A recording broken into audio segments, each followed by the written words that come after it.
Hi అండి అందరికీ. ఈరోజు మా ఇంట్లో స్పెషల్ పూరి చికెన్ కర్రీ చేసుకున్నాము మార్నింగ్ బ్రేక్ఫాస్ట్కి. ఇప్పుడు ఒక గిన్నెలో పూరి పిండి వేసుకొని ఆయిల్ సాల్ట్ వేసుకొని వాటర్ వేయకుండా కలుపుకోవాలి. ఇప్పుడు కొన్ని వాటర్ వేసుకొని కలుపుకోవాలి. చూడండి ఇలా మెత్తగా కలుపుకొని పెట్టుకోవాలి. ఇప్పుడు ఒక 30 minutes పిండిని నానబెట్టాలి. పిండి నానేలోపు చికెన్ కర్రీ చేసుకుందాం. ఇప్పుడు ఒక గిన్నెలో ఆయిల్ పోసుకొని ఆనియన్స్ పచ్చిమిర్చి వేసుకోవాలి. ఇప్పుడు 2 స్పూన్ల అల్లం పేస్ట్, 2 స్పూన్ల పసుపు వేసుకోవాలి. ఇప్పుడు 1 kg చికెన్లో ఉప్పు కారం పసుపు వేసుకొని కలిపి పెట్టుకున్న చికెన్ని వేసుకొని 1 స్పూన్ గరం మసాలా పౌడర్ వేసుకోవాలి. 2 స్పూన్ల ధనియాల పౌడర్ వేసుకోవాలి. పల్లీలు కొబ్బరి పొడి ఫ్రై చేసుకొని వాటర్ పోసి పేస్ట్ లాగా పట్టి వేసుకోవాలి.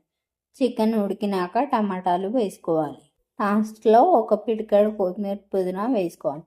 అంతే అండి, వేడి చికెన్ కర్రీ రెడీ అయింది. ఇప్పుడు నానిన పిండిలో నుంచి కొంచెం తీసుకొని రొట్టె పిట్ట మీద కొంచెం పొడి పిండి వేసుకొని రౌండ్గా పూరీలాగా చేసుకోవాలి. అలానే అన్ని పూరీలు చేసుకోవాలి. ఇప్పుడు ఒక కడాయి పెట్టుకొని ఆయిల్ పోసుకొని ఆయిల్ బాగా వేడిగా ఉన్నప్పుడు పూరీలు వేసుకొని ఫ్రై చేసుకోవాలి. పూరీలు సాఫ్ట్గా ఉండాలి అంటే పెద్ద మంట మీద చేయాలి. ఇంకా ఆయిల్ బాగా వేడిగా ఉండాలి.